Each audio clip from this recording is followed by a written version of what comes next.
Hiki ni kile ambacho kinaendelea kwenye vita vya Urusi dhidi ya Ukraine. Tunasema kinachoendelea vita vya Urusi dhidi ya Ukraine, na yako mengi ambayo inaendelea kushika hatamu. Kumbuka kwa sasa vita hivi vinaendelea na kufika mwisho. Lini vitafika tamati bado umekuwa ni mtihani mkubwa sana ambao unaendelea kusumbua vichwa vya wale ambao wamegeuka kuwa wapatanishi wakitaka vita hivi viweze kumalizika. Na nikwambie kwa sasa mzozo wa Russia na Ukraine ni mgumu zaidi kuliko mwingine wowote duniani.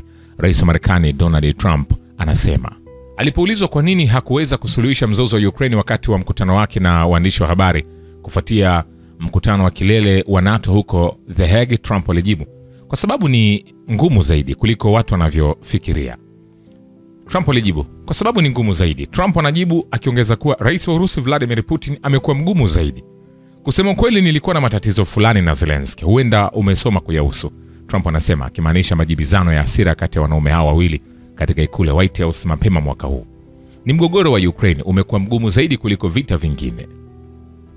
Hapo awali waziri wa mambo ya nje wa Urusi Sergei Lavrov alibainisha kuwa nchi za magharibi sasa zinasihi kusitishwa kwa mapigano nchini Ukraine bila masharti, jambo ambalo Vladimir Zelensky alikataa kabisa miaka michache iliyopita. Lavrov aliona kuwa tofauti na magharibi, Urusi imedumisha njia thabiti za suluhu la Ukraine. Vile vitengo vya kundi la vita la Urusi magharibi vimeweza kuondoa vituo 5 vya mawasiliano vya satellite ya Starlink, ghala 4 za silaha pamoja na vituo 46 vya kudhibiti ndege zisizo na rubani za jeshi la Ukraine. Msemaji wa kikundi cha vita Ivan Bigma anasema vikosi vya Urusi vinasonga mbele karibu na Kupiansk katika mkoa wa Kharkov baada ya kupata udhibiti wa sehemu ya barabara inayoelekea mjini. Mtaalamu wa kijeshi wa Urusi Andriy Marochko anasema kufikia sasa vikosi vyetu vinaendelea kusonga mbele karibu na makazi ya Kupiansk. Wanahamia kusini mashariki mwa Radikovka.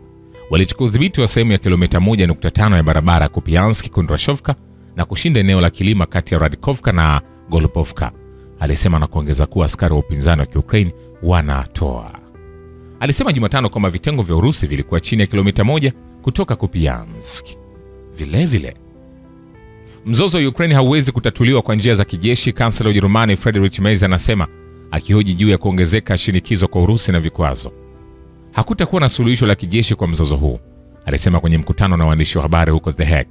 Lazima tuongeze shinikizo la kiuchumi kwa Moscow, Merz alisisitiza. Alikumbuka kuwa Umoja wa Ulaya unakusudia kupitisha kifurushi cha 18 cha vikwazo siku ya Alhamisi, lakini hii pekee haitatosha. Anasema tunahitaji ushiriki zaidi wa Marekani katika vikwazo hivyo, kansela Merz alinukuliwa akisema. Sasa tuendelee na vile ambavyo vinaendelea kushamiri kwenye uwanja wa kivita kwenye vita vya Urusi dhidi ya Ukraine. Jeshi la Ukraine linajaribu kuondoa mabaki ya kundi lake la vita katika makazi ya Shevchenko magharibi mwa Jamhuri ya Watu Donetsk. Chanzo katika duru za ulinzi za Urusi kinasema adui anajaribu kuondoa mabaki ya wanajeshi wake waliosalia kutoka Shevchenko kwenye mpaka mkoa wa Dnipropetrovsk. Hapo awali jeshi la Ukraine liliendelea kutuma idadi kubwa ya wanajeshi kushikilia eneo hilo, lakini karibu wote waliangamizwa. Vikosi vya ulinzi wa anga vya Urusi vimezuia shambulio kubwa zaidi la ndege zisizo na rubani za Ukraine kwenye mkoa wa Ulyanovsk kufikia sasa na kuharibu ndege 12 zisizo na rubani katika siku 2 zilizopita na kuzuia majeruhi ya binadamu. Gavana Alexei Rusik anaandika kupitia Telegram. Nikwambia hivi, hatujamaliza. Kwenye taarifa hizi za vita ambazo vyombo vya habari vya magharibi vinaficha matokeo yake ya ukweli, mimi ndio nakusogezea. Na ili kuendelea kupata zaidi, usisahau kuendelea kusubscribe, kulike na kucomment channel hii. Nikwambie jeshi la Ukraine limeshambulia eneo la mpakani mwa Urusi la Belgorod kwa ndege zisizokuwa na rubani 77 na zaidi ya silaha 90 katika muda wa saa 24 zilizopita, Gavana Vyacheslav Gladkov anasema kupitia Telegram. Katika wilaya manispaa ya Grigoronskaya, vijiji vya Bezmeno, Golovchino, Mokraya Orlovka, Novostroyevka, Pervaya, Poroz na Spodaroshino vilikuwa chini ya mashambulizi ya ndege zisizokuwa na rubani 8 za Ukraine. Nikika kando huko ni kwamba kundi la vita la Urusi mashariki linasonga mbele kwa bidii kuelekea mkoa wa Dnipropetrovsk baada ya kukombolewa kwa makazi ya Shevchenko katika Jamhuri ya Watu Donetsk katika operation maalum ya kijeshi nchini Ukraine, wizara ya ulinzi ya Urusi imeripoti Alhamisi. Licha ulinzi ulioimarishwa na jeshi la Kiukraine huko Shevchenko, timu za mashambulio za Urusi zilifanikiwa kuvunja safu za ulinzi za adui na kupata nafasi katika eneo hilo zikiinua bendera za Urusi. Video iliyotumwa na Wizara ya Ulinzi ya Urusi inawaonyesha wapiganaji wa Urusi wakinyanyua bendera za kitaifa zenye rangi tatu juu ya nyumba za Shevchenko. Wizara ya Ulinzi ya Urusi iliripoti mnamo Juni 26 kwamba vitengo vya vita vya mashariki vilikomboa makazi ya Shevchenko katika Jamhuri ya Watu Donetsk kupitia mashambulizi ambayo waliyapanga. Vile wanajeshi wa Urusi wamekomboa eneo la Jamhuri ya Watu Donetsk katika operesheni maalum ya kijeshi nchini Ukraine. Eneo hilo ni pamoja na makazi ya Novosegerevka katika Jamhuri ya Watu Donetsk.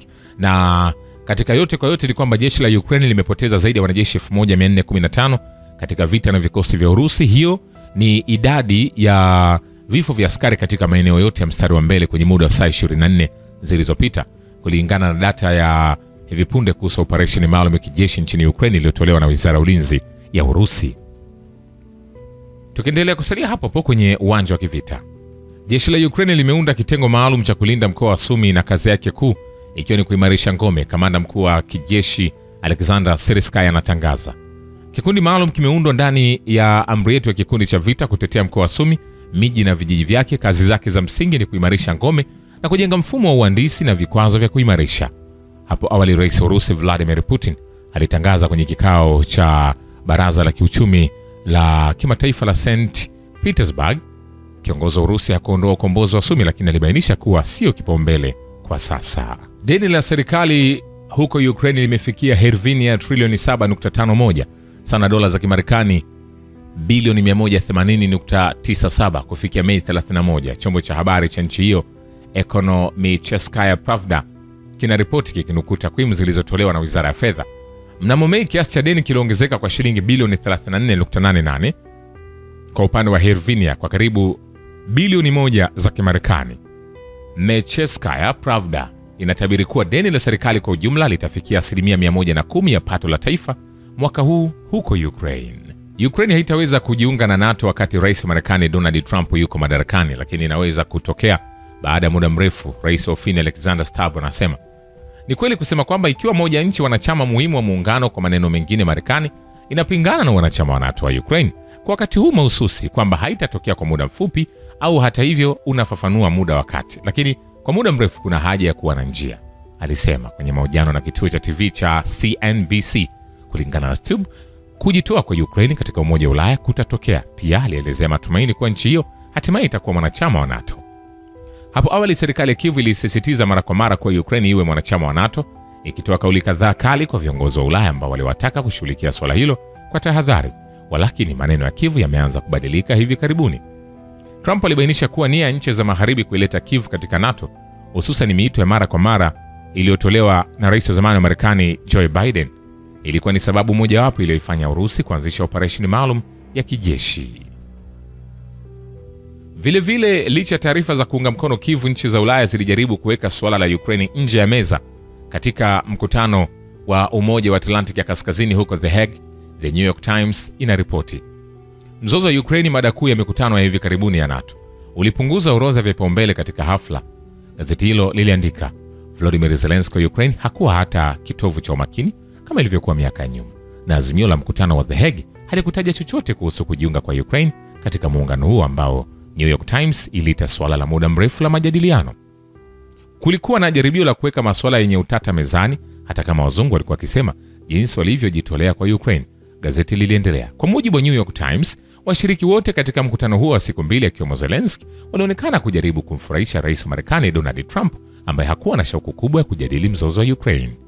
Ripoti za awali zilisema waandaaji wa mkutano wa kilele wa The Hague waliamua kutomwalika Zelensky kwenye hafla rasmi.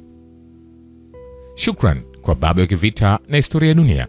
Mimi ni Richard Shio, The Rich Voice. Ni follow Instagram na TikTok kama Rich Voice Official. Asante.